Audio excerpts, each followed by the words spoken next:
I said find the dimension of Young modulus and pressure, right? So this is a solution or correction. In case you still don't know how to find the dimension of Young modulus and pressure, make sure you watch this video. Now, I said whenever you are asked to find the dimension of a particular quantity, I said the first thing that should come to your mind is what is the first thing that should be coming to your mind is what is the formula of that particular quantity, right? That is the first rule. Now ask yourself, what is the formula of Young modulus? That's why in physics you have to know formulas. It's very important. It will help you a lot. Okay. So the formula is stress all over strain. This is the formula. Stress all over strain. Okay. And in mass, stress was divided by strain, right? And you can also write it in this form: stress divided by strain, isn't it? Still the same thing, either in this form or in this form, still the same thing. Now the question is, what is the formula of stress and what is the formula of strain? That is it. So the formula of stress is force all over area, okay? Force all over area, then divided by, what is the formula of strain? Is E all over L. E stands for extension. Extension means extending something, increasing the length of a particular material. I getting it?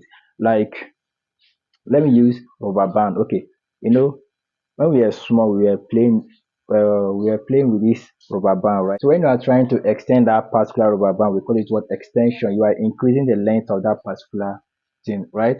So we have F all over A. F stand for force, while the A stand for the area. Then divided by E stand for extension. It's still the same thing as length.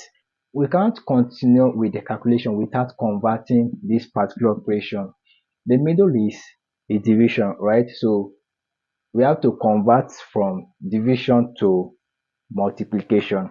I get me. So for us to convert from this division to multiplication, we would exchange these two alphabets by bringing L upward and bringing E downward.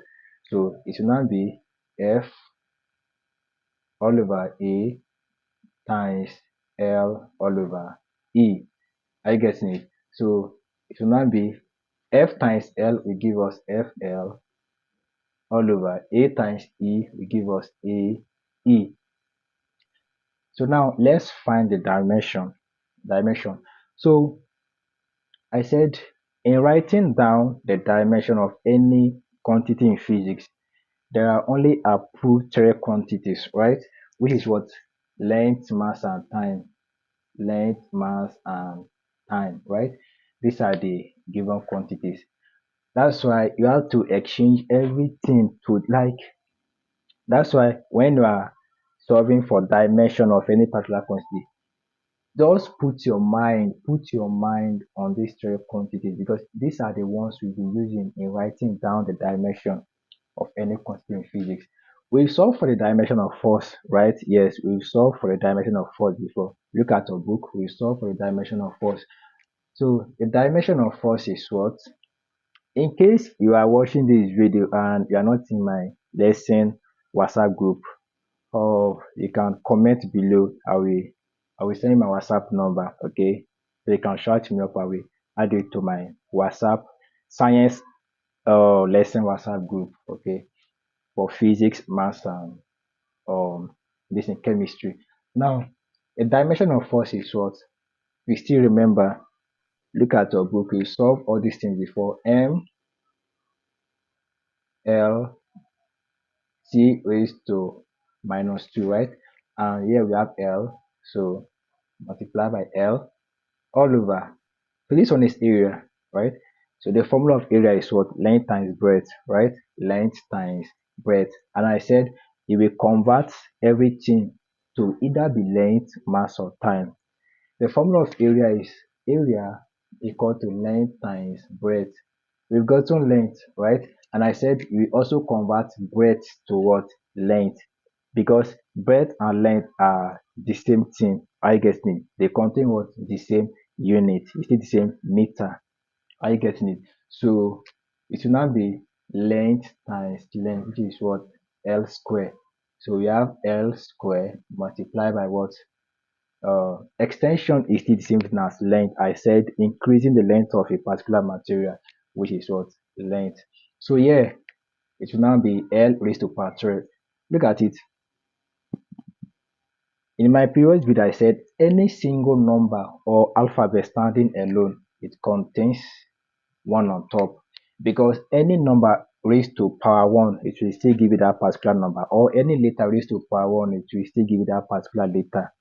That one is not now you getting it. So please take note. Now, applying the laws of indices here, I said from the laws of indices in maths, I said if we have two equal bases, these down alphabets or the down numbers are called bases. I get me.